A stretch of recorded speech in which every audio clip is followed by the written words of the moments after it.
Hi, I'm Alexa Ray Correa, writer and narrative designer, and you are listening to the Game Maker's Notebook. I am so fortunate to have gotten to sit down with Neil Newbon of Astarion fame, Baldur's Gate 3, to talk about his craft.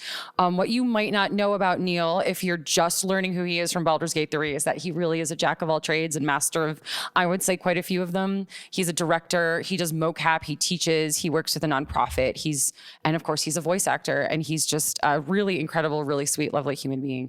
We had a really raw, really honest conversation about being a creative and being in this industry, and he talks a little bit about how he got here and the things that keep him here. So please enjoy this as much as I enjoyed talking to him.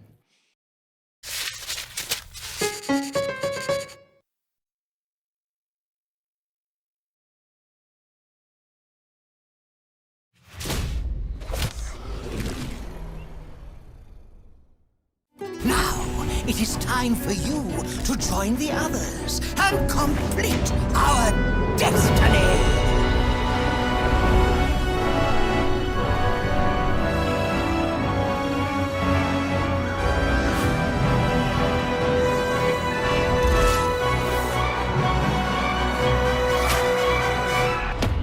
Just wait till you see Baldur's Gate. You'll never want to leave.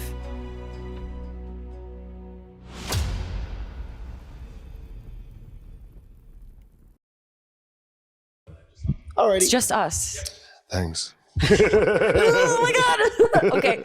I'm so excited to get to talk to you. It's nice to talk to you too. Thanks so much for asking. Appreciate it. Yeah, and congratulations on your nomination. Thank you very much. And your win. Thank you. Yes, it's been a hell of a year. Seriously, is the like how is that felt? Like I was in the room, like I watched you talk. Yeah. Like you were very like, how do you feel now? Specifically, well, I've been very lucky and fortunate to be.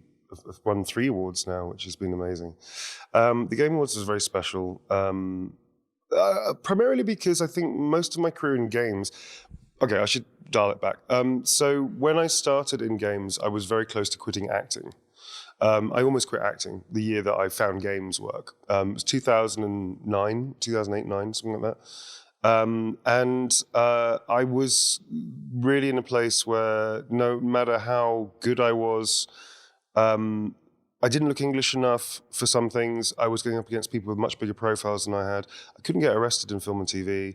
Hadn't done theatre for a long time, so I wasn't being seen for theatre. And I was just to a point where I was like, I cannot sustain myself as an actor, and I don't see a future financially. I was broke all the time. I was in severe amounts of debt. I was basically almost bankrupt. Oh my on a God. month-to-month basis, I was like, am I going bankrupt this month? It was really bad. I was not happy. I was depressed. I was all kinds of difficulties I was experiencing. And I had to come to the realization at one point. I remember waking up one day and thinking, is this the month I have to quit? And then that'll be it. And then how will I cope not being fulfilled with the creative vocation that I chose for myself when I was like 8 years old? Like, how do I do that? You know? So, and then I found games. Like it saved me in many, many ways. I'm a single co-parenting parent. It allowed me to look after my daughter. It allowed me to become a character actor. And all this kind of amazing stuff happened when I embraced the fact that I could actually do motion capture and voice work. So I didn't really ever think about like awards or that kind of recognition because that wasn't the driving goal for me. It never has been. But also I'd already won in my head of, I found a way of doing everything that I wanted to do throughout my entire career, and people are giving me more work than I can handle at times. And it was amazing. So to win an award for something that I felt like I've already won, I've already succeeded in, because I got to earn money, have playtime, meet some amazing people, work some amazing projects. It was almost like, I almost felt a bit like bad, because it was like, I don't really deserve a award because I've already got more than I need. Yeah. And I've already, you know what I mean? So it was wonderful to win an award. It's wonderful to be nominated. To have recognition from your peers is very special, as well as also the audience members, to them to say, we really liked what you did.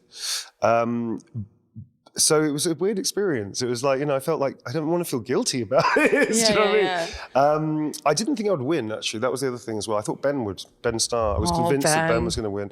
He's a phenomenal actor. He is. He's a lovely human being on top of that, and he's one of the funniest guys I've ever met. And so I was very much geared up to, being supportive as a friend. So when they called my name out, I was genuinely in shock. And I think it was when I hugged Chris Judge. Like, he's a very big man. He's very muscular. He's a big guy. So I was like, "Oh, you're real." And I watched the video back eventually, and I'm literally clinging on to him for like, "You're real. This is happening. This is real now." So that was a really special moment. I think the other thing as well is that it was a great opportunity to also not only express my admiration for the other talent in the room, because 2023 was a hell of a year. It was a hell of a year. Not only that, to be amongst some of the best of my peers, but also to thank the players and the audience for the connection they've had with our game. Mm-hmm. And we all knew it was going to be great. I don't think we knew it was going to be this level of greatness with people, because you're never entirely sure how people will take the story, if they connect to it and stuff. And so to feel that connection, to hear the stories from all of us at Larian, myself included, the cast and also the devs, all this outpouring of love and amazing support and joy and solace that they found in the game has been mind-blowing. But I'm usually the bridesmaid, you know what I mean? I'm never usually the bride. So for me to be in a position where I have this level of exposure is definitely a new thing. I mean, I've been involved in very, very big franchises before, playing very big roles in those, but I was never like, the person that was front and center. I was always like the supporting role. Maggie Robertson, for example, she was the face of RE Village very deservedly. She's amazingly talented. And I got to be like a champion friend of hers, like, you go for it. And I was a date at the BAFTAs and things like that. So this never really came into my head of I'm going to be the person who's going to be on stage and stuff. So I feel very humbled by it. And also I think the other one thing it's also made me very aware of is not to be complacent, not to expect anything, not to assume anything, and also to keep grounded enough to say, I still have my work to do. Yeah. And as much as the attention that I'm getting, which is amazing, and I'm very grateful for that, to keep remembering why I'm doing this job in the first place. It's not for, awards and things, which is wonderful. It's for the work. And that's the thing I think that's really helped keep me grounded. I also have a daughter that's very funny. And she takes the piss out of me a lot, so that really helps. keeps you honest. Very honest and very grounded. Yes. Yeah. So it's been an amazing experience.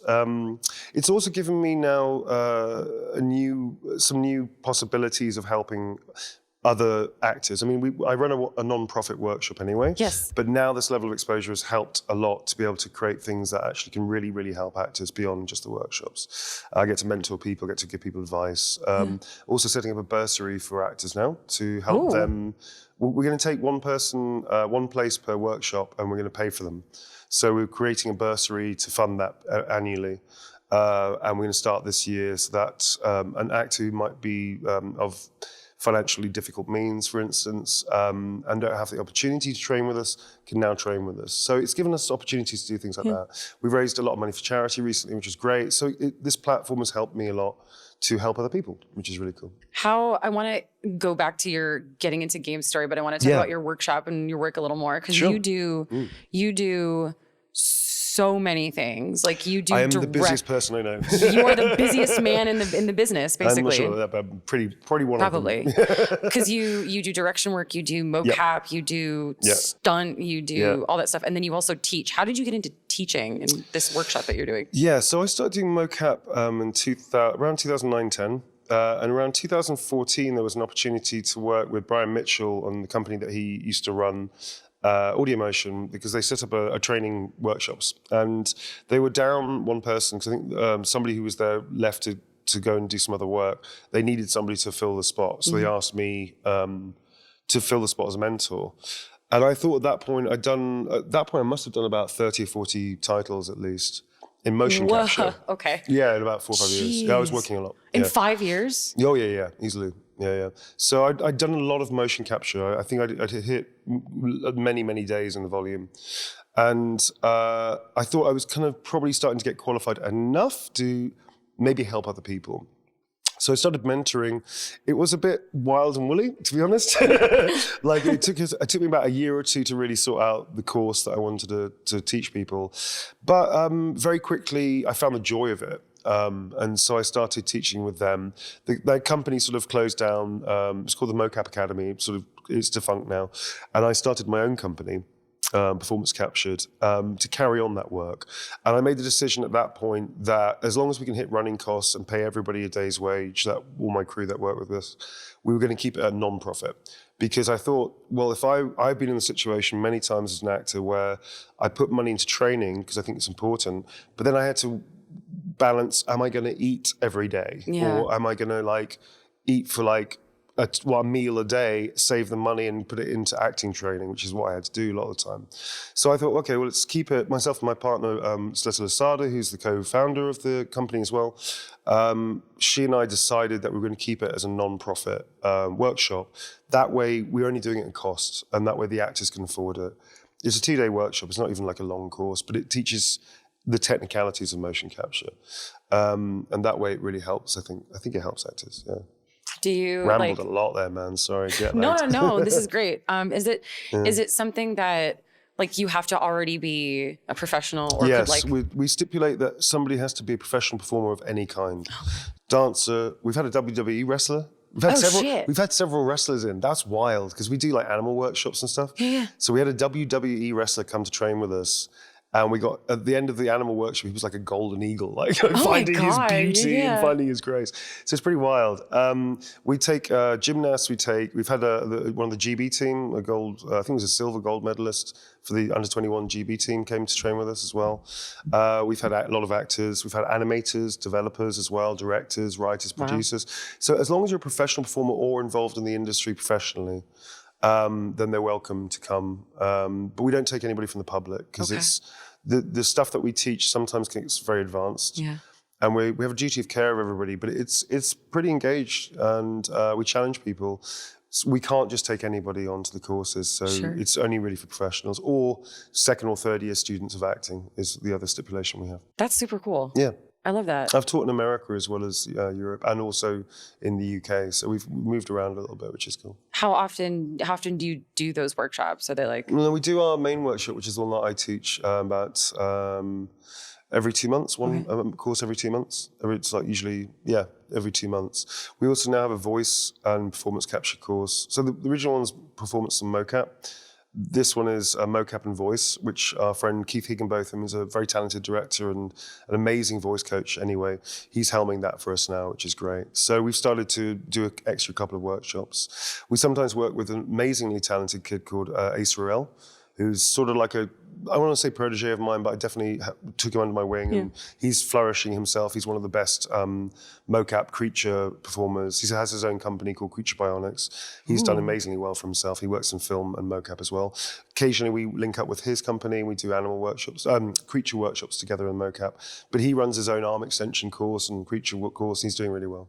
So it's been cool. It's like a family, So I know when you say creature workshop and animal work, I know what you're talking about because I am a lapsed performer. Yeah. But can you explain what that is for everyone who might not?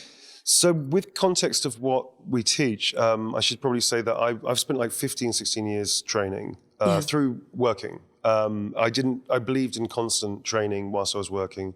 I also think it's ludicrous to try and cram every acting tool into 2-3 years. Yeah. Degree. It's insane because it's it takes you a lifetime to learn all this stuff. I still consider myself a student. I still have a teacher, Giles Foreman, who's an amazing mentor, best teacher I ever had. And so I started learning as many different techniques and I continue to practice as many techniques as possible, as a lot of actors do. Everything from Meisner method is where I started in method acting. Animal workshops, Camille Delarte, Jaap Malgram's work, Larbin work, all that kind of stuff, all bleeds into the same idea of acting, right? It's just different tool sets. So one thing that we taught, which I found very useful, is animal workshops, which is when you explore the nature of what it is to be an animal, 100%, and then you can shift it into a hybrid, half human, half animal qualities, and then you can bring it into a human character. So you start with physicalities. What is it to move and to live as an animal in a fictitious space, truthfully. So you become the animal physically. you try and emulate a voice or a vocal resonance with the animal, and then you move, and then you explore, and then you feel what it is to be something wildly different from you. You do what you ought not to do. You're literally creating an animal which is not human. And then you're trying to bring it towards the human character that you're designing or you're trying to create with the script. And what it does is it shakes off your habits, and it can also reveal some habits. If you pick well, can reveal some habits of a character you're playing. I definitely had that unlock characters that I was struggling with. I remember doing a TV series in Liverpool for about a year, and as I was going up on the train to start day one of filming, I still didn't understand who the character was. And I freaked out, panicked a lot on the train going, fuck, I am starting to work in 6 hours and I do not know who this character is. It was really, really worrying. So I started, I was like in a break emergency glass moment of, I've tried loads of different techniques. I've tried method. I've filled out what I think the background of the character is. I still don't understand the character very well. I've got a sense of him, but it's not there yet. So in an emergency, I just thought, fuck it. I've got 2 hours to kill. I'm just going to try something as an animal. And so you have to sort of do a little calming, basic relaxation tool just to relax and not to worry too much about the result. And I landed somehow on a snake. And I went, okay, well, that kind of feels right. It could be kind of snake-like. And then I started exploring in the chair, because you're on a train, right? Oh my. About moving like a snake and licking, the tongue flicking out to taste the air, all that kind of stuff, blinking slowly.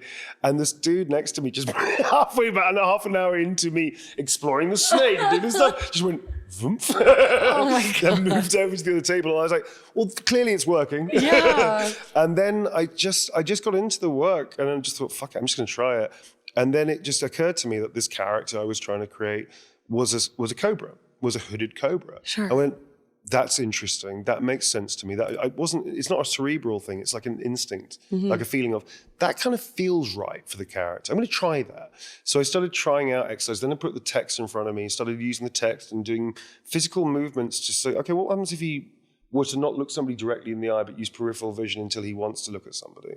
What if that's a habit of his, that he tries to make sure that people come to him? All that kind of stuff, right? The way he talks or his rhythm. And it just unlocked. I was like, thank fuck, I actually know who the character is. That was a 2-hour emergency session on a train of me exploring some kind of animal to work out what his base nature was. And it totally unlocked the character. And it gave me loads of stuff to then play with and fill out over the course of the 1.5 year filming I was doing. And it saved my ass. So, it's just another tool. I mean, I think the mistake that people make with acting, they make several mistakes from my experience when people are inexperienced about craft. One, they think there's like the tool to use. Like there's one thing to use in acting, like Meisner or method or this, something other, which is nonsense. You don't know what's going to work when you approach a character. You have good foundational points like, I come from method, so maybe I should try some method stuff to start building the character up, or I'm a Meisner actor, so maybe I should try that. But the truth is, acting, all of it is just a tool, or including acting itself, just to get to the truth of the fictional life of the character. So you don't know what's going to work. So you should try everything. Yeah. That leads me into something I wanted to actually say, that a lot of people are now approaching me about wanting to be a voice actor. And I always tell them, yes. Yeah, you know what I'm talking about. I always say, don't aim for voice acting. Aim for being an actor, which means train in theatre, train in TV techniques, train in film techniques, train in movement, train in performance art, train in everything that you can get your hands on and can afford if you're lucky enough to afford it. Yeah. However you do that. Because if you just go for voice acting, you're going to miss all this wonderful craft work that can make you a better voice performer. Yeah. Because you're limiting yourself in terms of your scope of focus. That I want to do great voices. Like, cool, have you connected to the character? Do you understand the soul of the character? Because if you skip over that bit, you're going to do a great voice, but then it doesn't sound right. It's just like, okay, well, I don't believe you. You're just doing a funny voice. A lot of people are rushing towards the voice acting stuff with skipping over the actual craft of acting. So that's why all these tools are really valuable for people to learn, I think. This is a rambling conversation. No, this is good. Jet lag has hit me hard. It's okay. Jet lagged. I think I might be hungover. I don't know.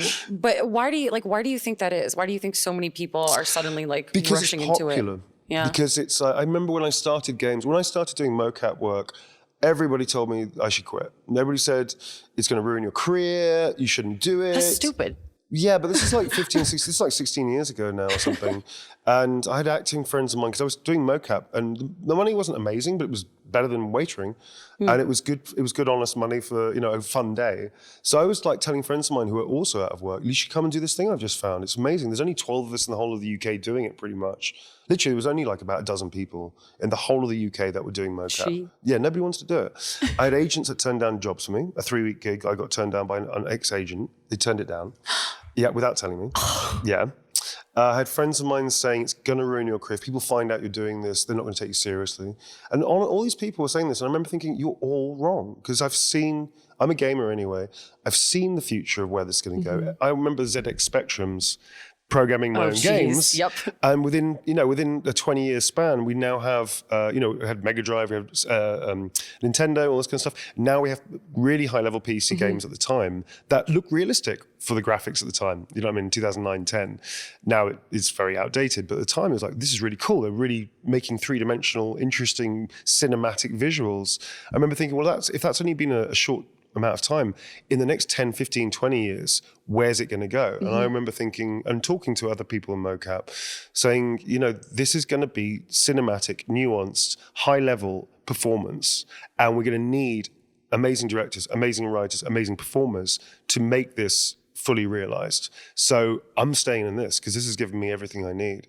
Allowed me to be a character, allowed me to take my face off, unless I'm being scanned, and of course then it's my face, but I get the option now of both. I get to be my face as a performer, or I get to take it off as long as it's appropriate to my ethnic background casting type. I get to play anybody, which is amazing, because that was the problem in TV and film, that I didn't look right for some things, or I didn't have a profile, whatever.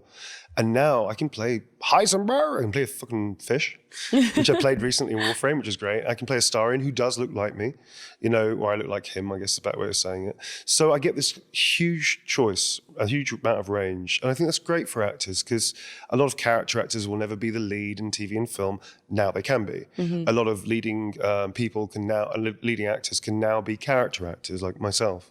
And it was a real breath of fresh air. So I may have gone wildly off topic from your question. This is we can be off topic. It's totally fine. I do ramble a bit, yeah. I imagine that then, thinking about what you said about how you almost gave up acting and then found games, and now you're literally doing everything. Yeah, I do motion capture, performance capture, creature work, combat stunts. I'm a director, I'm a producer now as well. I have my own production company. I'm also a mentor. This was being the path that has just given me everything that I ever wanted. Yeah. And I think with that has to come a certain amount of humility and gratitude, because I think it's important that the people that have always supported me, Brian Mitchell, for instance, was the person that supported my career at the very beginning. He's from Audio Motion. He's now runs Oxford Studios. But Brian championed me. Without Brian, I wouldn't have a career. Without Steve Kniepley, who also championed me as a director, he's like my Tarantino. I've worked with him like 5, 6 times now. I love him. Without him also championing me, I wouldn't have the career I have. Without Square Enix, who gave me Final Fantasy Kingsglaive, and then I got to work with him again on 16. You were in Kingsglaive? Yeah, I did the performance capture and combat for Nyx. And I also played Captain Petra. I voiced Captain Petra and did his combat and performance capture too. That's awesome. Yeah, it's pretty cool. I'm a Final Fantasy girly, so. Yeah, sure, no worries. And also, Detroit Become Human, Quantic gave me an amazing opportunity. I got to play 2 roles in the game, which nobody knew about, which was a great showcase for me to say, actually, I do multi-role. I can play multiple characters in one project. So all these people, without them championing me, I wouldn't be here. So for myself now, I get the opportunity to champion other people, which I try to do as much as possible. Yeah. Oh. Yeah. So what was that? You said you almost gave up acting and then you found games. What was that like? What was that moment? That thing that was like, oh, yeah, here we go. I remember the moment. I remember the literal moment I found it. I want to hear about it. Yeah. So this was like 2000, must have been 2008. 7, 8, something like that. And I was living in a very disheveled rundown Victorian house in Dalston before it was cool. So Dalston was a great area. I loved Dalston in London, but it was a heavy area. For instance, the week I moved out, somebody was shot on my doorstep. Oh, geez. Literally on my doorstep. Oh, geez. So, it was a really interesting area, but it had a heavy side to it. I used to like living there, but it wasn't like a shishi place where it's become quite shishi now. So, I was living on very little means. I was doing a lot of indie projects for fuck all money, but it was great fun. So, I was in a place where I didn't know what to do. I was a gamer. I was playing probably too much time playing games. What were you playing? I was playing a lot of Star Wars Galaxies. I escaped into an MMO because my real life was not going well. And I did make the unfortunate trap of ending up in playing way too much of that because I wasn't dealing with my own life very well. I was just reading PC Gamer, which was like the one frivolity I allowed myself every month because it was a taxable expense. No, it wasn't even a taxable expense at that point. I felt I could probably justify it. And I saw this article about Hayley Atwell, I think it was, who was doing the voice of Lara Croft. And I was standing up reading it. I was standing, for some weird reason, I was just standing in the window reading it. And I was going through it. It was like, okay, voice work. Why am I not doing voice work? I should do voice work. I've got a good malleable voice. I'm good with accents. I think I'm good with character. I should get into games voice work. And then right at the bottom of the article, PC Gamer, there's this tiny little photo of a guy like this in a mocap suit with red lights around him of the mocap volume. And it was Audio Motion in Oxford, but they're one of their original studios, like way, way, way back. I remember looking at going, that's theatre and film. That looks like theatre and film to me. What is that? And it was like motion capture. It was what do you call it? It was like an afterthought of the article saying, yeah, this is all voice work. Oh, by the way, actors also apparently work in motion capture too. Motion capture is a thing. I was like, that I can do. So I don't know what it was. It was just this weird epiphany, this weird moment where I just went, I can do that. I'm going to do that. That's what I'm going to do. So I found out the Audio Motion were credited in the photo. So I literally went on the internet, found the phone number, because, it was 2009, and called them and said, listen, I'd like to send you my stuff. I'm an actor. I used to be, as a kid, I was in the army for 3 years. I'm gun trained, I'm weapon trained, I'm archery trained, I can horse ride, I can do all these amazing skills. Oh my God. Yeah, I can do loads of skills and stuff. And I was like, I use them occasionally and stuff, but I'm pretty good at it. I can do gymnastics, things like that, to a basic level at that time. I'm a martial artist. I've got a wide range of skills that I think are applicable, instinct. I'd love to audition for you for something. And they got back to me that week. Stacey Boiselle, who was the producer at the time, said, actually, we've got this game that we're trying to cast. We'd love to see you for that. So they brought me into, I think it was Spotlight in London. We had the casting and I got the gig. And it was playing, they're doing the motion capture for 30K in Ghost Recon Future Soldier. Okay. And that was it. I just started on a 2-3 week gig. I was working with US Navy SEALs that they flew over to work with us, who was great. It was really interesting to work with them. Clive Standen, who plays the lead in Vikings and Wanted and all this amazing. He used to do motion capture. Actually, I bumped into Clive at the Games Awards, but he and I started doing motion capture together. And there was a whole bunch of us doing mocap. And I suddenly went, I can do this. This is something I completely get. Obviously, I need to be helped by the crew. I didn't know anything about mocap, but I got it really quickly, and I found that I was good at it. And then Brian, as I said, championed me and just started saying, what do you want to do? I was like, anything you have. Just throw it all at me. So background work, motion, set building, locomotion, that kind of stuff. It just started every month, just constantly doing this work. And it got me out of debt, more or less. And it helped me find a way of being happy with being an actor. And I suddenly very quickly realized it also now allowed me to be a character actor. And that was another set of training. And it was really joyous, man. It was a really joyous time. That's a wild story. It was like the Wild West. There was no rules. We had to work out how to do everything. So often we come against a challenge in the volume of, we don't know how to do this, so we're just going to figure it out together, which is very exciting because I can't think of a good example. There's many moments I seem to remember of nobody's done this in a game yet. We have to work out how to do this in a game. So we'd attach like pulleys to like slam us against walls and all this kind of stuff. And because most of us were martial arts trained, we were doing our own stunts as well. So, and it was very safe because you can pad everything. So there wasn't the risk of doing stunts in TV and film at the same level. It was great, man. It was just playtime. It was awesome. Yeah, I did that for years. Yeah, it's great. I love hearing stories about like early. I was in school in 2008. I love hearing. Oh, good. I love hearing. I left school sometime before that. But I love hearing stories about like the Wild West of game development, because like, so I work with a lot of older game developers that literally just like walked into a building and were like, I could use a computer. Yeah. And now they're like lead systems designers on like these like incredibly huge games. Yeah. And it for me, it's very like almost like refreshing, even though the industry that I'm in right now is like super duper cutthroat and like everybody wants to be a writer. Everybody wants to get into everything. But it's so like, I think back to that time when people just trusted people, like walked in, it's like, yeah, let's figure it out. We'll figure it out together. Sure. I think there was definitely a more, it was definitely wild. But there was a lot of joy in the fact that there was no ego about it. It was just like, you were just trying to work it out, and there was a lot, and as long as you could, I always bring a sense of fun to the shoots, especially as a director and producer now as well. I want people to have fun, because I figured out very early on for myself as an actor, if I'm having the most fun of almost anybody on set, it's going to bring out the best work that I can ever do. So obviously there's a boundary to be respectful. You can't take the piss too much. Yeah. But I try and have the more fun than anybody on set, because that keeps my creative engine at its peak performance. Yeah. Whilst being respectful. You know? Yeah.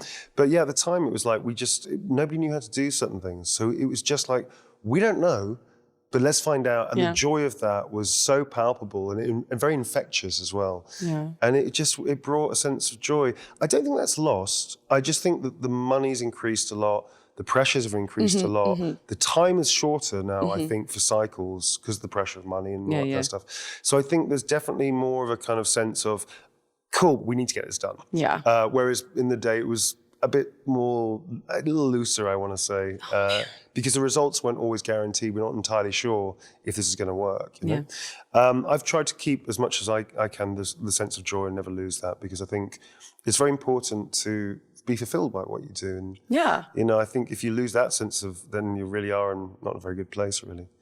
I agree. Yes, as you know. Oh, I agree. Oh my God, I no. know a little bit about your background, so yes, I know. It's always fun.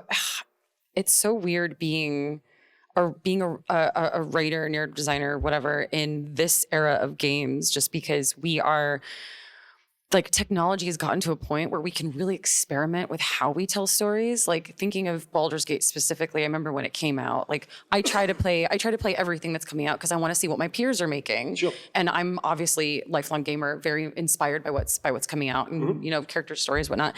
And I just remember looking at that and playing it and reading all these articles that were like 300 hours of dialogue, like endlessly branching, you know, things, and then playing the game and pushing it to get to those narrative edge cases, and then being rewarded and being like, oh, fuck, like, how can I do this? How can I do this? Yeah. But it's, but with the evolving technology comes kind of all the weird baggage that comes with it, like the big AI word, like stuff like that. Sure. And it's just like, how can we preserve that joy and that fun and like really tell compelling stories without falling too much into the trap of like to tech? Like, I feel like people focus a lot on the tech part and maybe a little bit less on like the I think it's with any art form, I think it goes through that. When you introduce a new tech into science or art, there's always the surge of exploration, excitement. There's also the danger of exploitation and abuse of it. Yeah, it's human nature. No. We do that with everything, you know. I think it's interesting. A good example of that, I think, how that sometimes actually people's taste actually sometimes can be a big factor of that. Like the audience, I mean, is when people suddenly got so fed up of CGI. Star Wars Episode 7 is a good example. Because they went from being only CGI green screens, which made the actors just head spin, to then having as much in camera as possible. And you saw the difference on screen, and people loved it. I remember seeing 7 going, thank God, they've gone back to what was so great about the Star Wars movies is that it's real, it's here, it's happening, you know. So I think, I'm not think I'm qualified necessarily to say what's going to happen with AI. Yes, it's a worry. It's a worry because it's going to be shit. The quality is not going to be as good as having a human being in the booth. It's just not, because you're going to miss out on happy accidents. You miss out on tiny nuances that nobody can predict. You can miss out on the interaction between the director or the team or the writers and the actor in the booth in the present moment. AI can't do that. You have to program it, and then it has a certain amount of guesswork, and it has its own system of how it comes to a conclusion. It's not the same thing, and I don't think it's as good. I don't think it will be as good. Unless you get sentient AI, which is terrifying in its own right? Please. So, you know, hopefully people's taste will go, the dialogue sucks, the performance isn't very good because it's AI. And there's an uncanny valley thing with that, I think, that people get. So yes, actors need to be protected. Yes, game developers need to be protected. Yes, please. And also the project needs to be protected. That if you only rely on AI stuff, it's going to sound shit. And your quality of your project is going to suffer, let alone the human factor of people losing money and jobs. Yes. So I hope people have the sense, especially when you're only listening to people that only focus on the money and don't focus on the quality of what you're trying to do in the first place, to go, you know what? Yes, it's cheaper, but it's not better.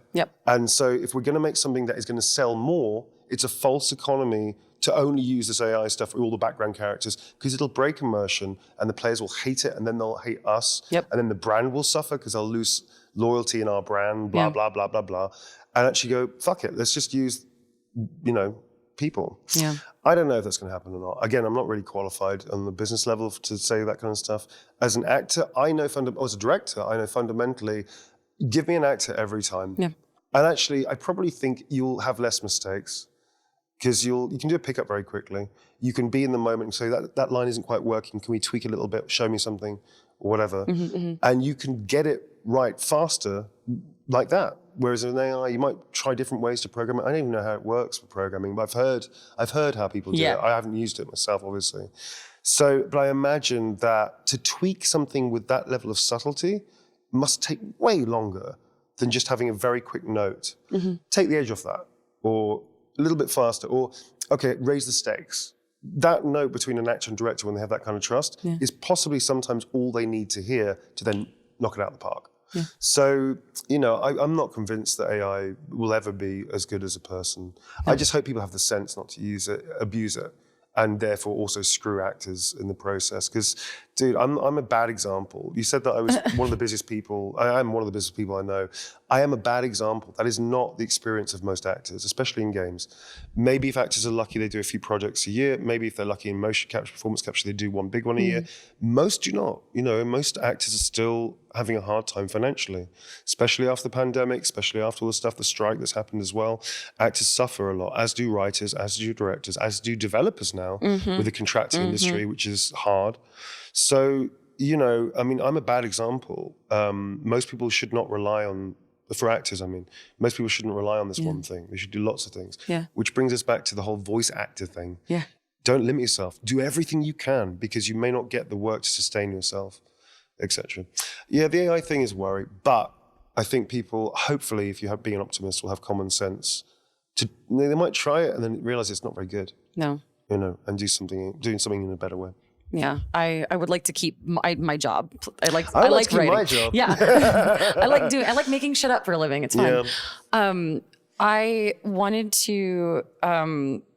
It's interesting that you say like you are the exception. You're not the rule. I feel like I'm not the only exception, but I'm one of the exceptions, I think. Yeah, I feel like so many people, because like, for example, like for you being Astarion, you are so visible to us. Like, you're so visible to the fan base. Like, I still open my TikTok and the first 5 videos are super cuts of you. I've heard all day, all the time. It's like, oh, okay. Sorry. I'm not complaining. But because you are visible to us, and because you are everywhere to us, we assume that you like that.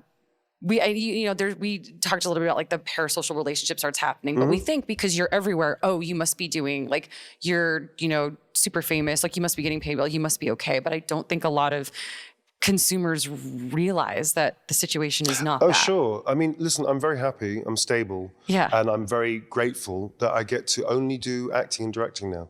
It's a wonderful, wonderful, this was what success is, I think, for an actor. I get to just do my job, which is amazing. But if I was in film doing the same franchises I've done, I would be a multi-millionaire. I am not a multi-millionaire, but I'm okay. Yeah. So, I think people have to understand that just because you have exposure, it doesn't mean, it's not even a success necessarily. Yeah. And it's definitely not financial success necessarily either. I still consider myself a working actor. I don't view myself in those terms. Yeah. But I sometimes it's a worry, I think, when people want to get into something because they see, oh, that person's everywhere because they did this one role. Yeah, but you're not seeing the 26, 27, 28 years of work, poverty, heartbreak, emotional endurance, stamina, self-doubt, self-criticism, self-loathing that came before A lot of self. Yeah. They don't, that's the thing that TikTok's a funny thing, right? All social media is interesting. I think I would like to see more people, like influencers or whatever, do more stories about the struggle.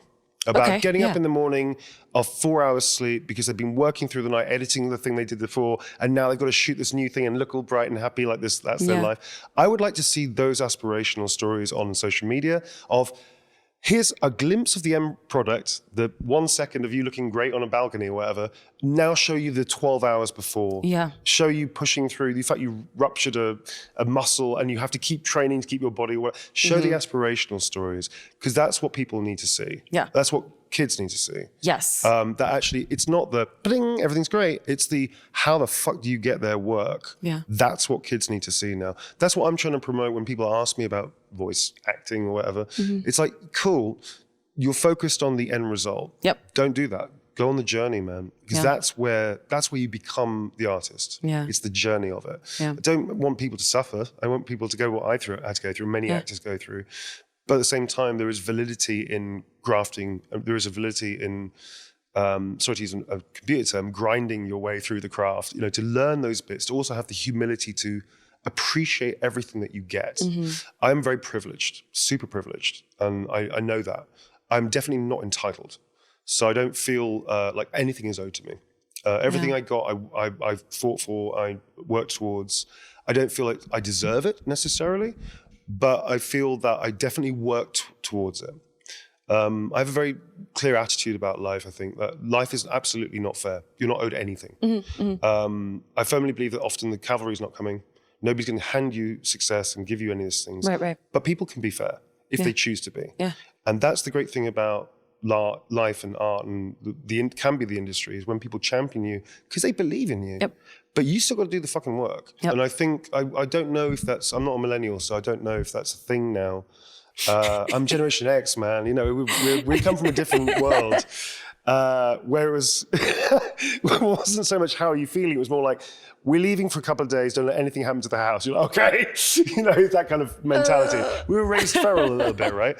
I think there's great things that millennial generation have brought in, wonderful things, inclusivity, diversity, talking about fucking feelings, and that kind of stuff. It's brilliant. Yes. I do worry that because of social media more than anything else, people have skipped to the end result of years of work that people put in, and they only see the end result now. Yeah. That worries me, because then it's like, well, does that make people entitled? I don't know. Yeah. So I hope that any young actor out there that wants to do game work and be an actor in it understands there will be graft, there will be hard work, there will be self-doubt. Yeah. You have to steel yourself, you have to engage with it, you have to do more than you possibly can. Yeah. And remember that you're not in competition with anybody else. Yeah. It's just you. Yeah. I don't go into an audition thinking I've got 100 people going for this role, I'm in competition with all of them.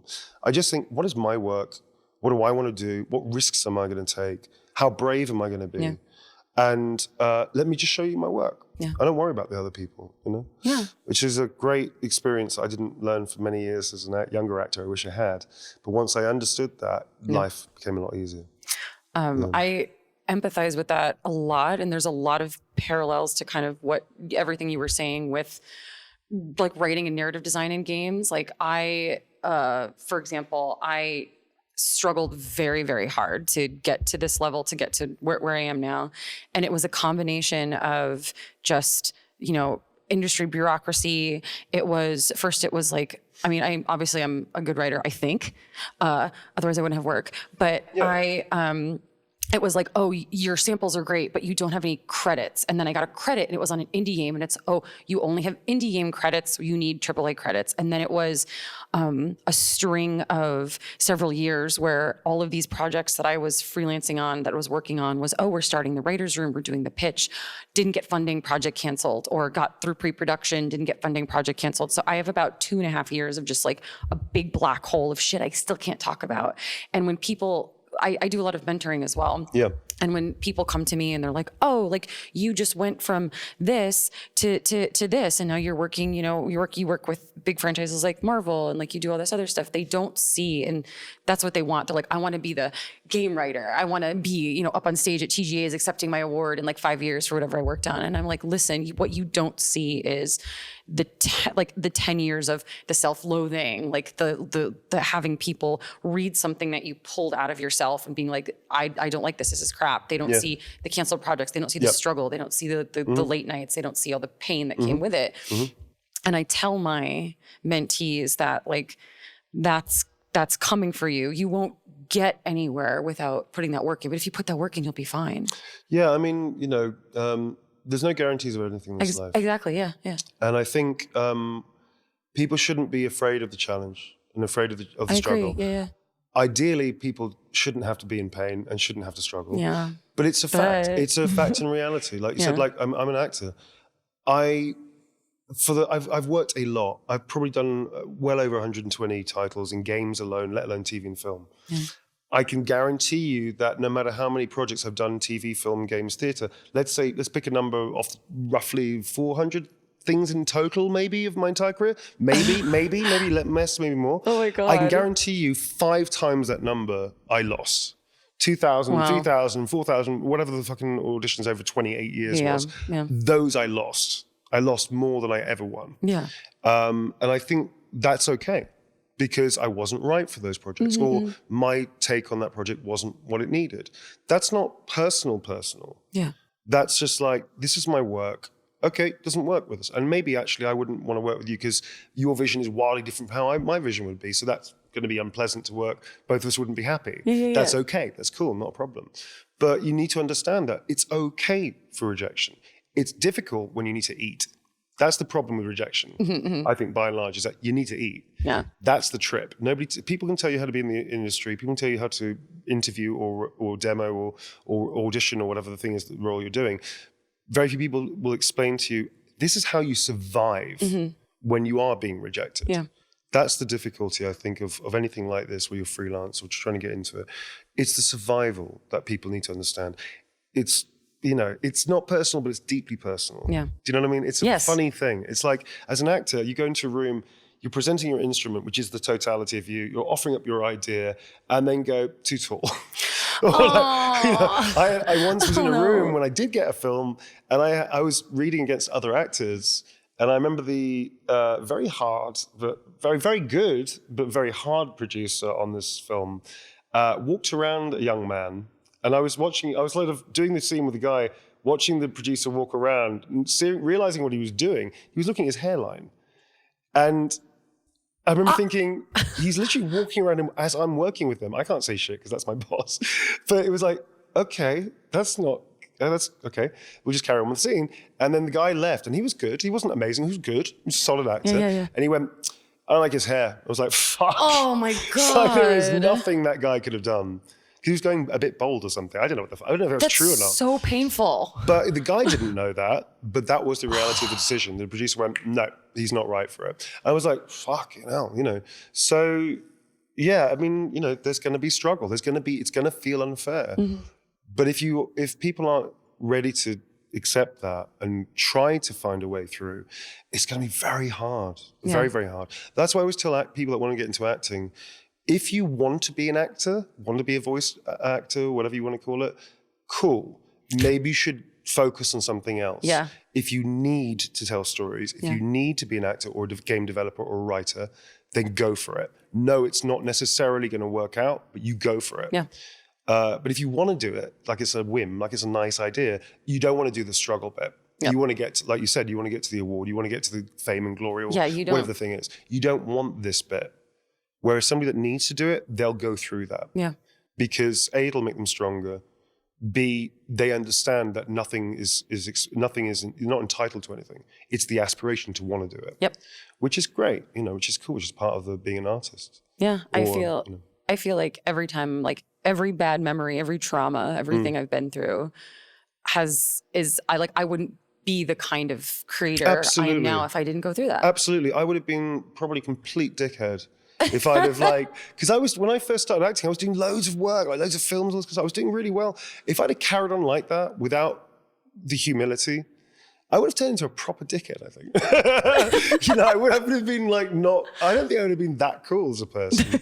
I think I'd have been probably a bit of a dickhead.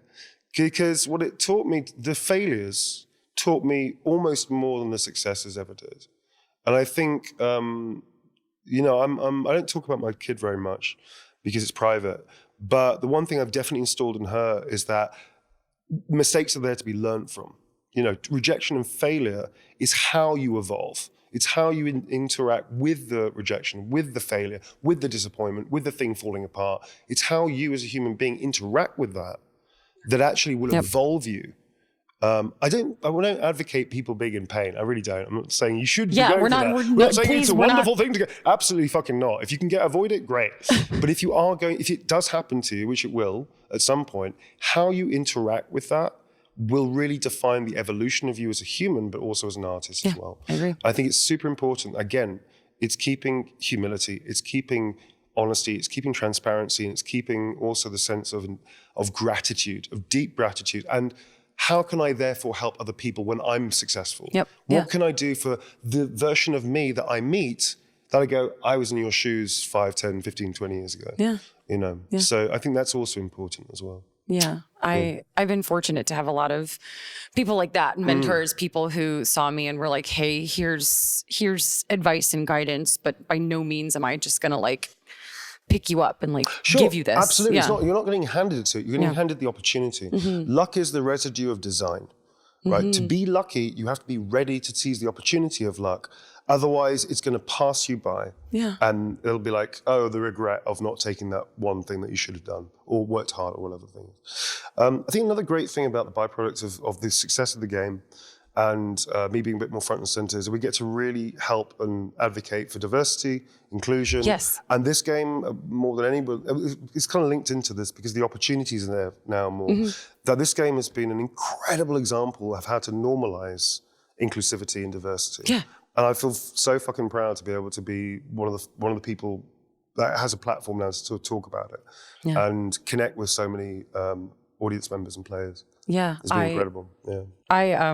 My Baldur's Gate story, I never see TV, film, games, nothing with pansexual ever. And I often get, shoved into that's just bi with extra toppings, right? You're just bi. You're just being cool. Yeah. And so having, playing Baldur's Gate. Yeah.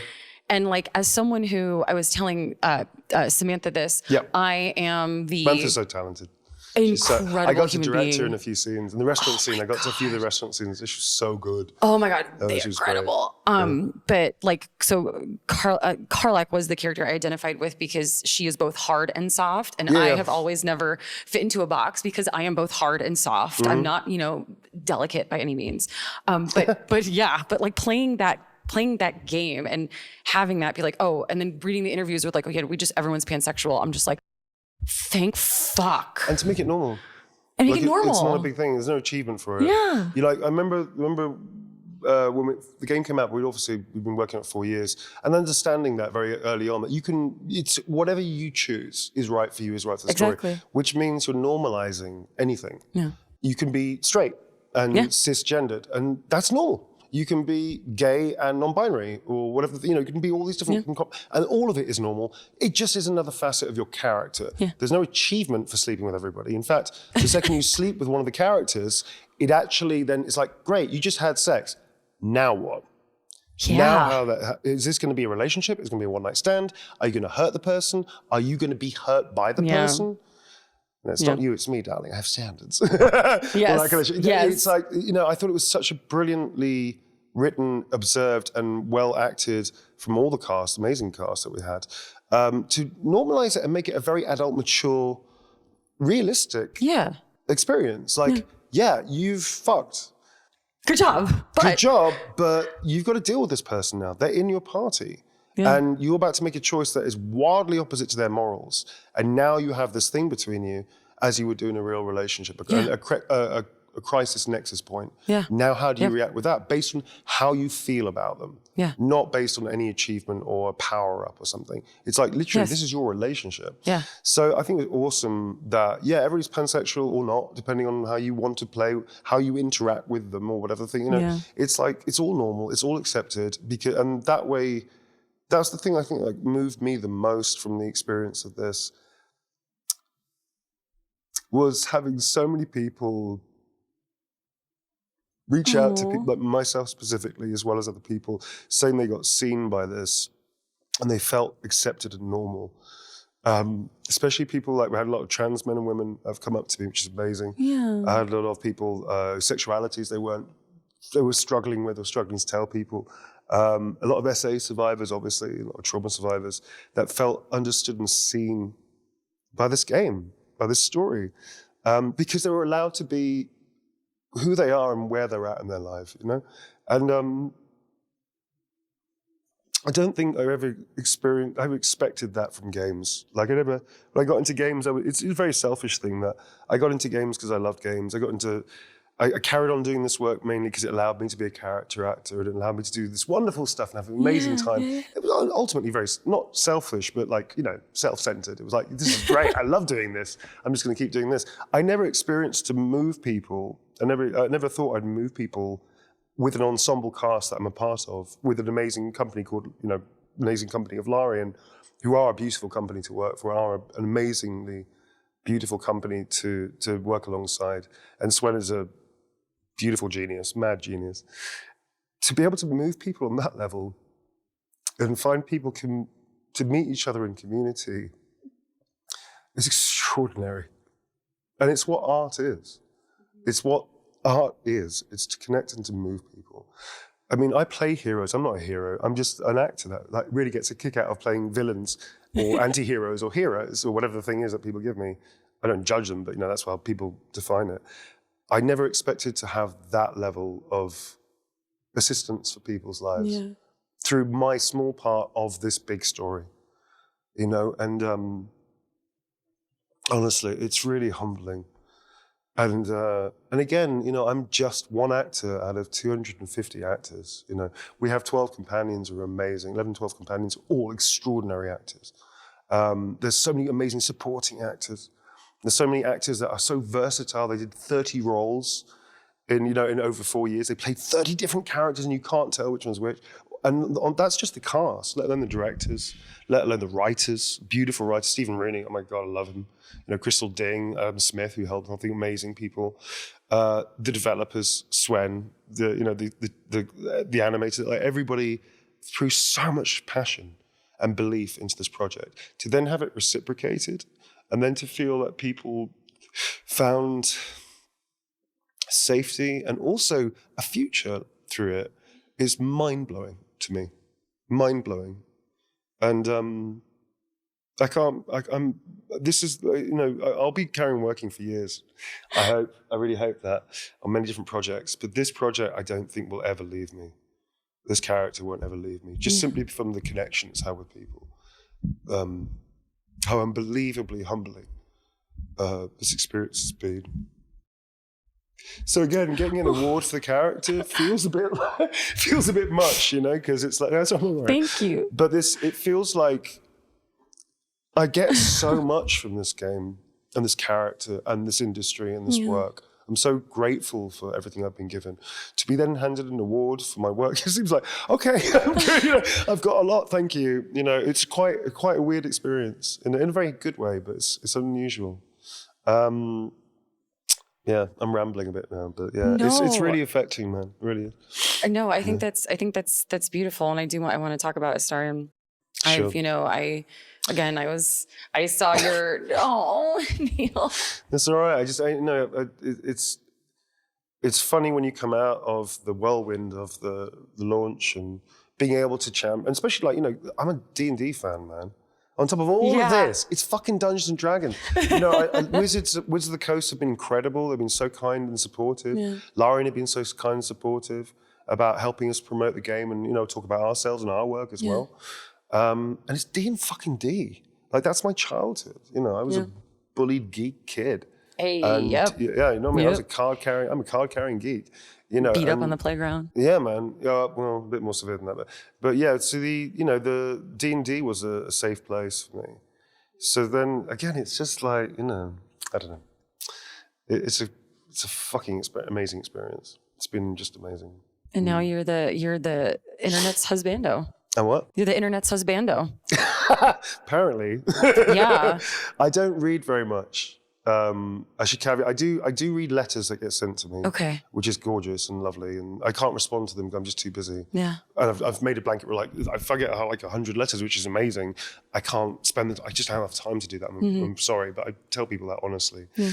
I don't read like social media comments. I try to avoid that. Good, because it's real nasty out there. I don't care about that. I mean, that's the thing. I've had people like give me threats. I've had people challenge me to fights. That was wild. That was like somebody challenged me to a fight, and I didn't respond to them, but I would have responded, if you can find me, then sure, man, come, let's see what you want to do. Let's talk about this. But I'm not really interested in engaging like that. Well, I don't care. It's like my bullies were face to face. Don't forget, it's like Generation X, we didn't have the internet. Our bullies were face to face. Yeah. And that was awful and terrifying, but we had our bullies here. Yeah. So a social media comment, just don't fucking read the comment. Or turn the phone off, or don't look at your phone for hours till 3 o'clock in the morning, worrying about what a random person that you don't know has an opinion about whatever you said that you believe in. Yeah. Fuck off. Like, that's what upsets me, I think, for the younger generations. You care so much about a random person who's probably younger than you or the same age, and is probably having a really shit time, maybe, and is now trolling as a way of hurting other people so they don't feel so hurt. And you care about that person's opinion? Why? Yeah. It's insane to me. Yeah.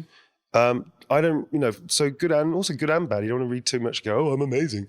You don't have to be very careful about that stuff. Yeah. So I don't read too much because I think it's healthy. Yeah. My friends do.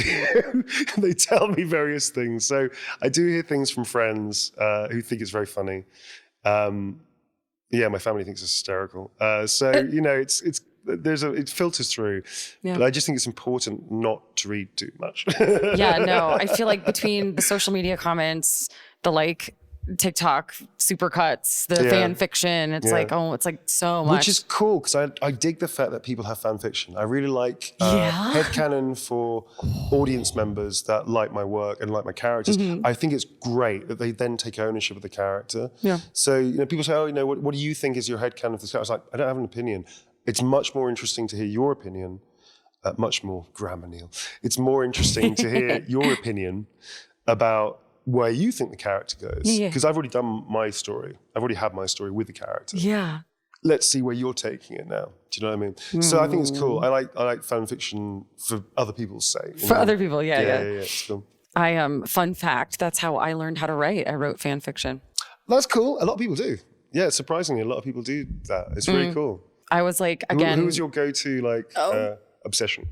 Okay, so I grew up in the woods in Connecticut where being a nerd was so not a thing. Everyone's super preppy, and I was also the only girl who played video games, so I was already ostracized. You're a gaming unicorn, darling. Maybe, but I was kind of that lonely kid. Yeah, and I started writing when I think I was 8. Cool. And when I was 8, I was 8, 9, whatever. My mom taught me how to type so I was typing and stuff. And I was basically doing fairy tale fan fiction. So I would write sequels to fairy tales. I wrote a sequel to Peter Pan and all this shit. That's really cool. Nice. But then when I discovered anime, and then when I discovered, we got the internet, and I discovered fanfiction.net, which back then was the big thing. And I started reading, I'm a Final Fantasy girly. Yeah. So it was for me, it was Final Fantasy X, and it was an anime called Yu Yu Hakusho that's very old. And I see you nodding back there. You love it too. Josh is an aficionado. But it was a lot of Final Fantasy, a lot of Final Fantasy. I did write a Sonic fan fiction once. I feel like everyone has to write one. Is it when Sonic sort of like has a bad day and just doesn't want to run? He's just sitting there going, I keep running, but what am I running from really? It was actually about Knuckles. It's about Knuckles again. I have this weird obsession with Knuckles. So when Idris Elba got cast as Knuckles and then they announced the Knuckles TV show, I'm like, oh shit. My 12-year-old self is like, losing their mind. Fucking finally. But also like now weirdly attracted to Knuckles because he sounds like Idris Elba. Because he's Idris Elba, who's incredibly hot. Yes, he is. Yeah, you all knew I was a freak already. But yeah, no, I just like cut it rating on fan fiction. That's cool. But going back to Astarion and everything, how did you, when you were preparing for the role, when you auditioned, when you got it, did they give you sort of, here's the whole spread of where we want him to go? Or did you just get like this little, like... We got a little bit to begin with. Okay. I mean, I didn't know, so initially I kind of worked out it was D&D. I knew it was going to be Icewind Dale or Baldur's Gate. I made a supposition based on the audition races they sent us. Okay. I was like, that's a tiefling, and that's a thing. This is clearly D&D. Yeah. Fucking hell. So I auditioned for like 10 different tapes of different races, like playing a tiefling. It was called a devilkin or something like that. So they changed the name of the races, but it was clearly fucking D&D. Yeah. So I was very excited. I was like, I just need to get on the project. I don't care what I do. Most of my stuff is like background supporting work, and I don't give a shit. I have no ego about that. I don't need to be the lead or something. So I just want to be on the project because the project is cool. So I sent in like 10 tapes or something, and I was lucky that Josh Whedon from Pit Stop Productions, he and I had worked on doing DLC for Resident Evil Resistance, I think it's called, which is a DLC for Resident Evil 3. So he knew me, and he knew how playful I am, and my range as well is quite wide. So he suggested me for a vampire character. So then they emailed back saying they'd love to see you for this vampire character. I was like, oh, okay, cool. So vampire character, clearly going to be some kind of douchebag, some kind of vampiric baddie guy that you have to kill up. I'm going to be like an antagonist. Cool. My MO, not a problem at all. Let's go for it. And so we did the demo, and I was like, okay, this is kind of fun. I like what they're going for. And they sent me ideas of the character's voice, like high inflected accent, so posh accent, and also the fact that he was an elf and he was a vampire. And then they gave me a little bit of information about his background, just a little bit about the fact that he was turned by a vampire called Cazador and was essentially kind of like a slave to his will. And that was kind of it. That was all the information I got. Okay. I was like, okay, cool. So what can we do with this? All right, so he's 200 years old-ish. Well, I didn't know quite how old he was, but I think it was a couple of centuries they mentioned. And we had the bare bones of, okay, so let's work on some basic givens. And at that point, I didn't realize he was a companion. So I thought he was like a smaller character, you know, which is cool. So I still did my job as I would do for any role. And I started picking these little things up, voice work. I started going, okay, well, I know I've got a couple of people in my mind that I think are kind of interesting. The theatricality hadn't come in so much at that point. It was more about status. And about the super objective was always to be free. That was always a very clear motive in the script. And we started working. The very first session I did with Jason Latino and with Josh, and I think who else was in the session? Farang, who actually cast me as well from Larian. So they were quite, obviously it was a demo kind of a recall audition thing. And we did the first one, and we found a way of holding yourself. And I thought, wouldn't it be fun if he looks down at his nose at everybody? Because they gave me this very open stance. I thought, well, if you pop the head up like there, like he's looking down his nose you're starting to talk everybody. like him. I hear him. He's coming out. Yeah, so he's got a very particular, he's got quite a unique bass pose. Most people's bass poses are quite standardized. Astarion's is quite unique, which is kind of cool. So a bass pose, folks, if you don't know what that is like a start and finish point to motion capture work when you're in a volume. It's like a cut point. So you can blend it into different animations. So we've started working on the basic foundations of him, but he was a lot more restrained, and the voice was a bit deeper, lower register. So as opposed to being up here, it was actually a bit down here. It was more like, hello, hi. So it's still within his range, as it turns out, but we didn't have the theatricality. Yeah. So what we did instead was basically start on this kind of muted version of Astarion. Oh dear. And actually, because we were shooting chronologically to begin with, kind of chronologically, it was still very much the moment you meet him. Okay. And originally, I think we played around with originally it was going to be met in the ship, and then he wasn't in the ship, and he was out. So it changed a little bit, but then they pretty much cemented, okay, this is the beginning, this is how we're going. And then the script was great. Immediately, I was like, this script is really good. And then we're like, at the end of the recall, they were like, actually, we want you to do it. And actually, it's a companion. I was like, oh, shit. That's a much bigger role than I had in mind. Okay, cool. Great. Fantastic. Originally, we said it was going to be 1 year's work. So that was also, No, never. Yeah. It was like, you're going to be on this like a year. It was like, okay, cool. Great. That's fantastic. 4 years later. So then what happened, which was wonderful, Stephen Rooney's amazing script, there was some really fun stuff in there. And I started then really developing the character a bit more. I saw that the elements of theatricality were possible, so I thought, well, maybe I'll push into that a little bit.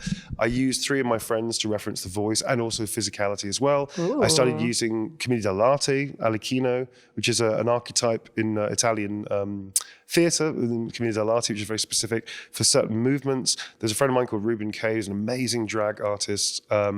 I used a cabaret artist, and I used his theatricality to then supplement. And then I started pushing the boundaries a bit. Occasionally, directors were like, "Oh, you need to calm that down. It's been too much." And Stephen liked what I was doing with the script, because I didn't improvise. It was all Stephen's work, and then other writers that contributed. But he liked the rhythm I was putting in that he didn't predict. So he was like, "Oh, he's done something unusual." So then he started writing towards the rhythm. For instance, Darling. Darling was not supposed to become like a tagline for Astarion. It wasn't originally, like, Stephen didn't, from what I understand from what he's told me, it wasn't originally like he was going to put Darling and Pepper Pot Petter, for everything. But because I went, hello, darling, or something, I started messing around with it enough for him to go, I like that. I'm going to do more of that in the script. So it was an interesting symbiotic relationship we developed without actually we didn't have conferences together. I didn't say, you should do that. That's not my business, it's not my place. But he liked my rhythm. And so he started writing towards that. And then, of course, I'm hearing now his new rhythm of writing. Now I'm starting to play with that even further. And so it was this wonderful kind of sort of back and forth between us without having met and definitely not having meetings about the character. Amazing. That we started working it was very symbiotic. It was very cool. And then, of course, I started pushing the boundaries with him a lot very quickly.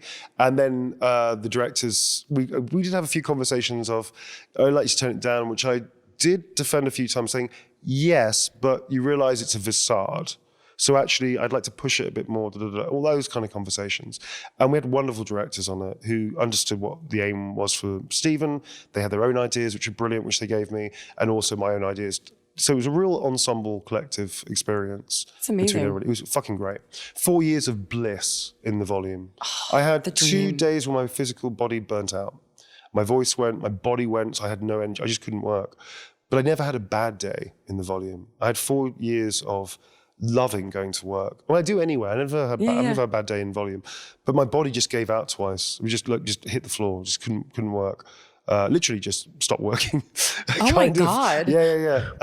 Just I was working too much.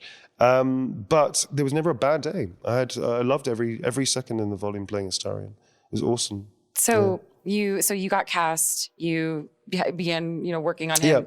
And then you also started directing on... Yeah, the last 6 months of the shoot, of the project, sorry. Yeah. How did that transition in? So I got brought on, so I started working for about a year or so into it. I offered up myself as a mocap actor because I thought, if you ever need mocap. And then Lucas Butterfield, who's a producer, was a producer at Molineux, is still at Molineux, who's also an actor.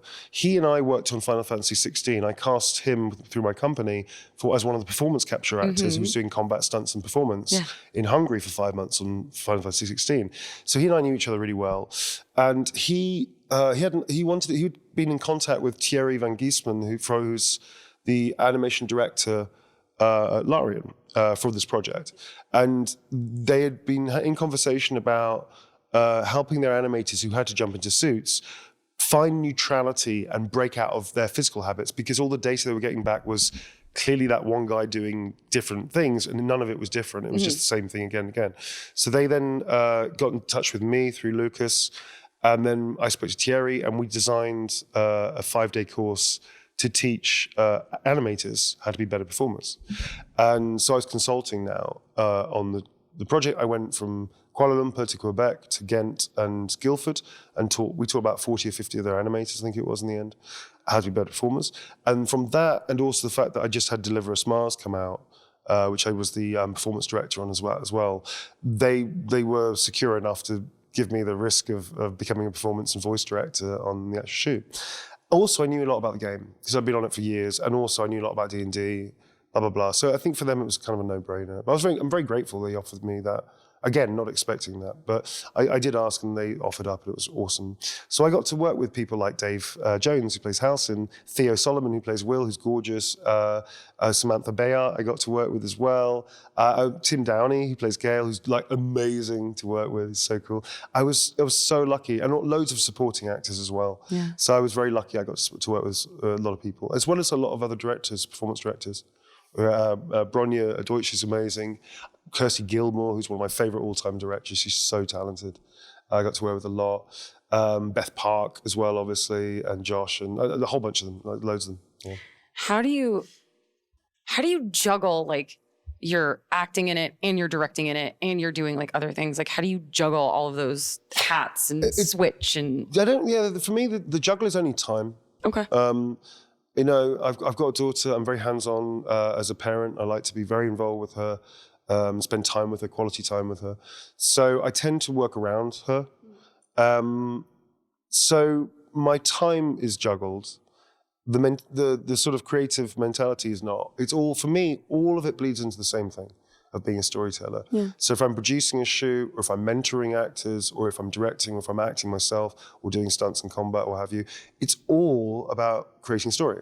So for me, there is no mental jump. It's just it's like a little, I used to do this thing on Planet of the Apes where you just go, like playing from one character to the other. It's like a stupid physical basic relaxation tool I used to do to get myself into one thing or the other. And for me, it's about juggling time. That's the problem. I need more of me. Yeah. I need a couple of me to try and do everything that I want to do. And I'm quite greedy for work. I really love working. I love what I do. I'm very fulfilled. Yeah. So for me, it's about, I'm traveling all over the world. I'm doing streaming. I do streaming as well. I'm doing conventions now, which is great. All these kind of stuff. I just have to somehow make it all tie together and work. Yeah. But I have more energy than most people that I know as well, because I'm fulfilled. Yeah. I love what I do. My old man's a sports journalist. Oh, wow. So he in the 60s, he picked a job that was weird. Like, nobody was a sports journalist. It was a weird thing to do. Yeah. But my grandfather, a guy called Jack, who was delightful, really beautiful human being, he had survived the war as a bomber pilot and was not supposed to survive. Statistically, he should have been dead. In fact, a couple of times my grandfather, so I never talked about this story before. My grandfather went on leave, like a weekend away, came back to find his plane and his crew had been wiped out. And it was only because he went away to London for a couple of days rest that he didn't die. That happened to him twice in the war. He started with 100 of men that all qualified with him. There were 3 of them left at the end of the war from that original 100 they started with. Yeah. So his attitude towards life from that moment onwards was every day is a gift. Yeah. And he told my dad, do whatever makes you happy, fulfill yourself with that. If you can make money at it, that's what you need to do. Whatever makes you happy. As long as you can eat and put a roof over your head, do that for the rest of your life. Just be happy and fulfilled. Yeah. So my dad gave me that piece of information when I was younger. He's always been like, yeah, you want to be an actor? Go for it. Doesn't understand it. Doesn't understand why I went through so much pain to do it. Yeah. That he doesn't really understand in that way. But he was always very much like, if that's what you need to do, you do that. Be fulfilled if you can. Because you're going to spend a lot of your life doing that one thing, Yes. Right. Yes, you will. Yeah.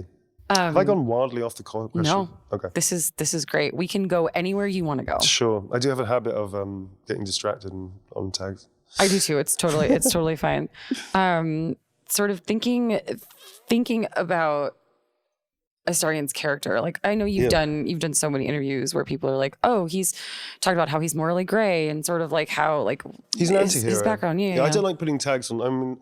I never really like putting tags on my characters. I don't see them as villains. I don't judge them. That's for the audience or the players or what have you. I see them as morally grey, or because they aren't shackled like the hero is by morals. Yeah. Sorry, I interrupted. No. Morally grey chaos pansexuals. Yes. how much of him is you? And how much of him was you reaching into like different wells to sort of like find him? Like you said that he'll never leave you. So what does that mean? His rhythm is definitely in me now. A very small strand, but yeah. Yeah. I have natural flow as a person. I have flow. Yeah. He has flow. That's very similar. But there's a little bit of me in there. I think there's a lot of me that isn't. Yeah. And I think that's why I like being a character actor, because I get to do what I ought not to do, if that makes sense. I get to play the opposite, or I get to do things I would never do in a million miles, you know. I played a character called Isaac Johansson on the Deliver Us Mars, I call him a cardigan-wearing tyrant. He's the villain of the character. Yeah. He's not a villain, but he's the villain of the piece. I got to direct that as well alongside Raina Arkenbaugh, who's the narrative director. But you know, he's a dad. He's a single dad. Yeah. You know, all that kind of stuff. He's got kids. We have the similarities, but he does things that I would never do in regards to his children.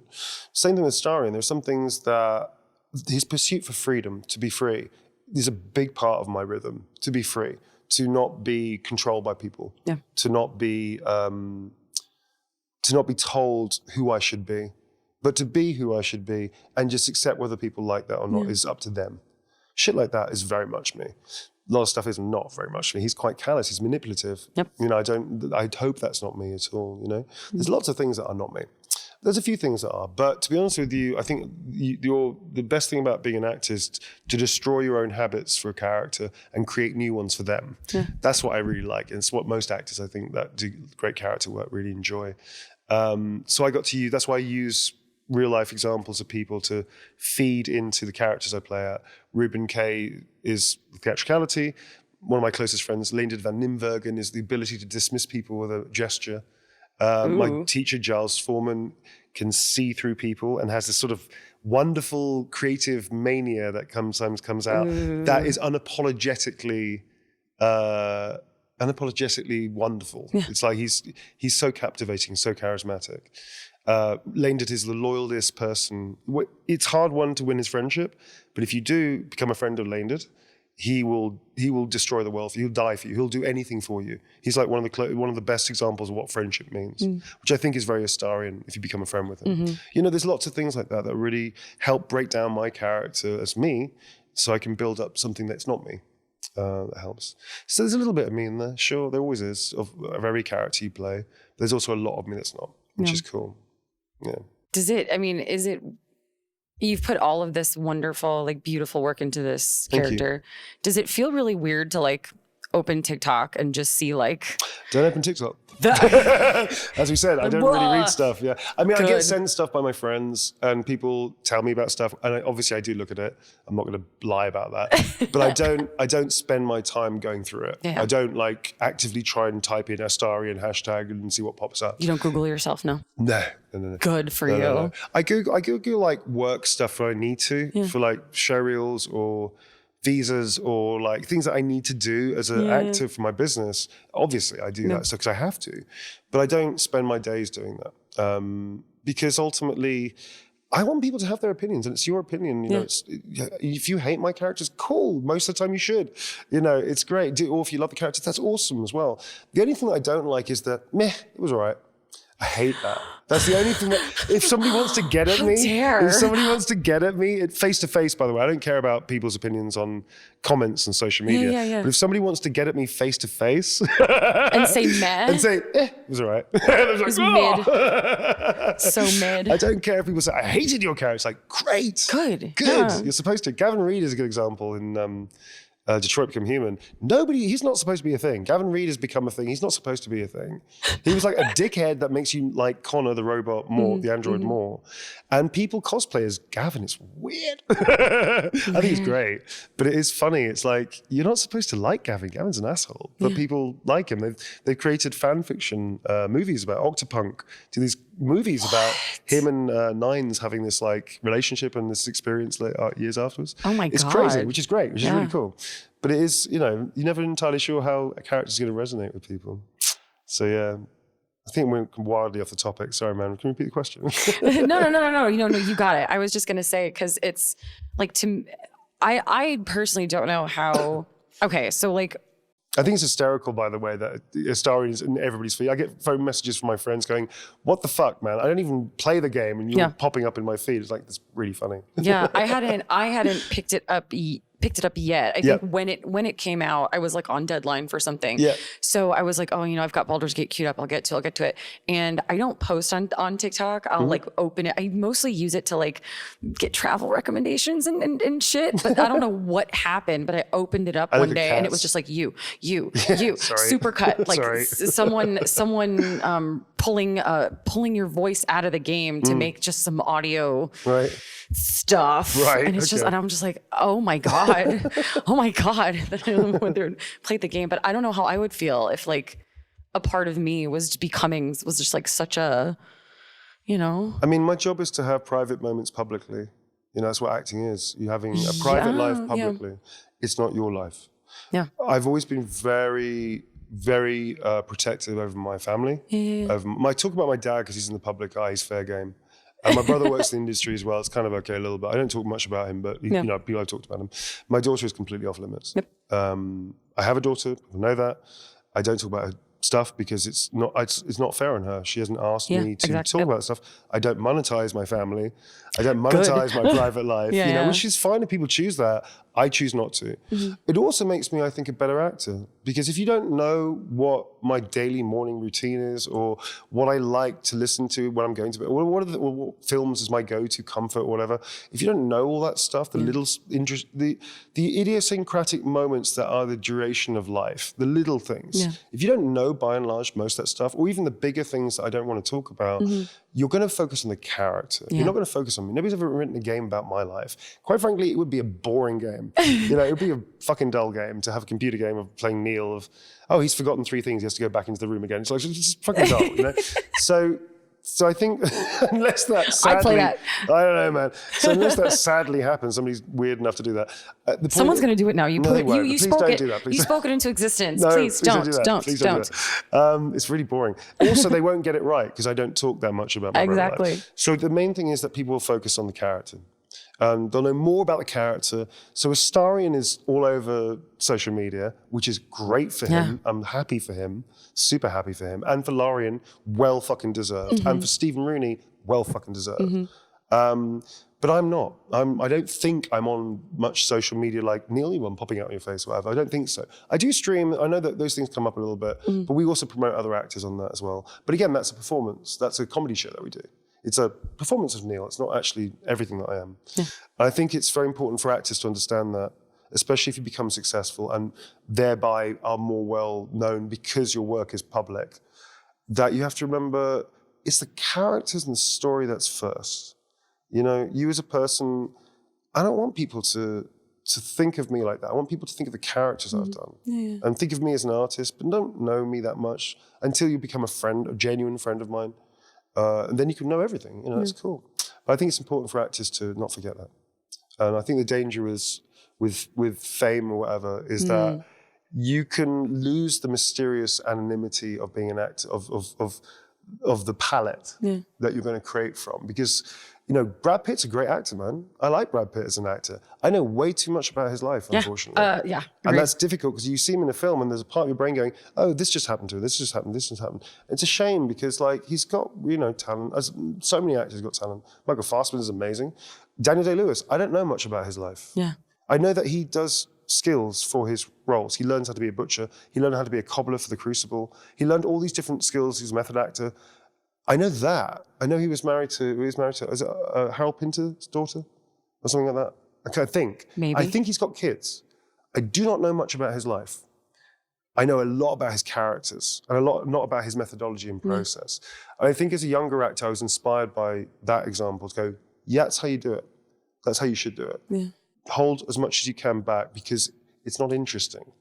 What's interesting is what you do with the character and what the audience, the players, will resonate with the character. That's what's cool, Yeah. So without breaking any NDAs or anything, what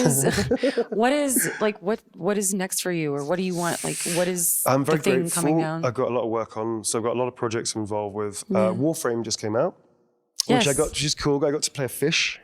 Yeah. So I went from Astarion to fish. I love it. I love it. Which is great for me. I was like, yeah. Reb Ford, who's awesome, who I loved, and Ben Stars in the Yes, he updates and is. stuff as well. So Reb asked myself and Ben to play different characters in Warframe, which is so cool. And the conversation with Reb was very much like, okay, I'd love to get you to try out for this role. Just fair warning, it's a fish. I was like, I'm in immediately. If you want me to play a fish in a tank, I am there for it. Yes. Absolutely fucking in for it. Yes. Because, I want to obviously play something wildly different to Astarion, because that's my job. So we have this fish. We have a fish called Fibonacci, who is, he's kind of stupid but sounds intellectual. He's cowardly, but he's trying to be brave. And he kind of is a beta, but trying to be an alpha. Sure. Yeah. And so all this, I was like, yes, give me more. So the opposite of Astarion. So the opposite of Astarion, which is great. So I got to play a fish, and I thought, well, okay, I'm going to base it on. It's a British accent, but I was going to base it on a few kind of big energy people. So I thought, okay, a little bit of Brian Blessed, a little bit of David Attenborough, yes. and a little bit of one of my friends, just like to throw it in the mix. So you end up having this, hello biped, who's a good biped? Who's a good one? It's like that. This is big, very jowly. I was drinking water throughout all the sessions. Like constantly slamming water, because it's a fish in a tank. Yeah. So I thought, well, to get that feel of it, I'm not like spitting out water the whole time, but get that feel of drooling, slopping, of water sloshing around in the mouth, the muscularity, which is very big. So I had a ball with it. It's really fun, That's amazing. So yeah, so that's came out recently. I'm directing an animation thing. I'm involved in a new animation with Paula Rhodes that I can talk about. So I'm working with Paula Rhodes, who's from Resident Evil Village. With that project, Yuri Lewithenfeld is also in that as well, who's great. Yes. Sissy Jones. I fucking love Sissy Jones. Oh Sissy my Jones. God. Sissy's incredible and very powerful. Very powerful human being. Yeah, so I'm working with Sissy on that as well, and Paula. I'm very grateful. I'm not sure if Yuri's doing that, actually. Maybe I spoke out of turn. Not sure if Yuri's involved with that or not. I think he might be, but maybe. Not sure.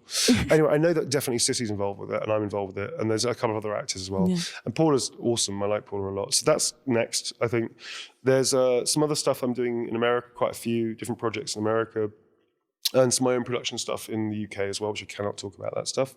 Workshops. I'm doing conventions now, which is cool. So I'm going all over America. That's really fun. And yeah, I'm still streaming my own stuff as well, which has been really fun. Yeah, I've seen a lot of videos with you and like a goose puppet. Yeah, okay. So we don't have to talk about the goose puppet, but I've seen those videos. We can talk about it. So I do a stream called No Big Neil, because it's stupid. I think that's a great name. It came out, actually, Lucas, who I talked about earlier, coined it on the Final Fantasy 16 shoot.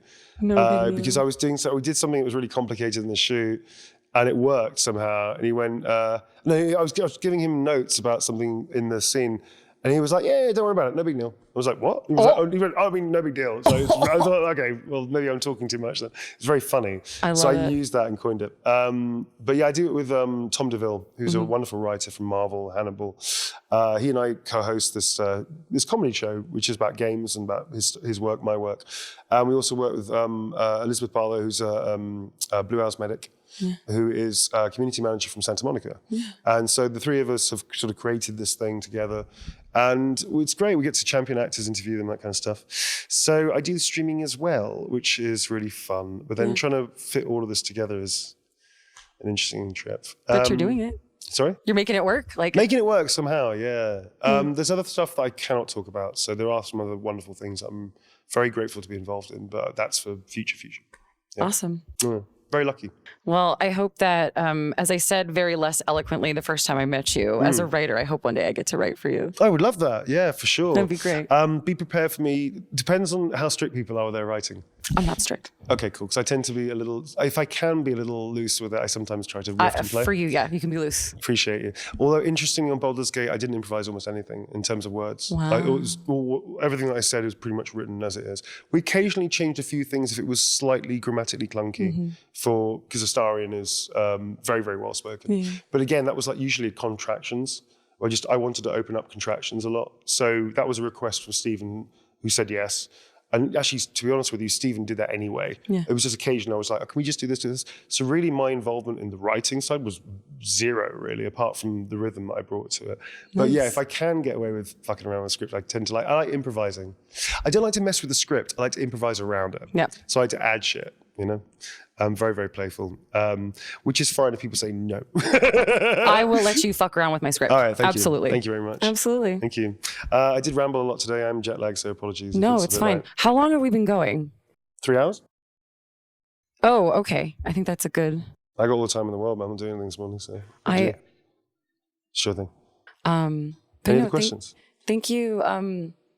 Just thank you so much for sitting and being so like vulnerable and, and open and I don't incredible. care about by and large, don't really care what people think of me. That's great. Well, it's good. It's kind of a byproduct of being bullied, really. I think, when you realize that the most important person's opinion, first and foremost, about you is you. Is you. And then you get selectively chosen, your chosen family around you, whether that's your actual family or not, and the loved ones. And then their opinion is next on the list.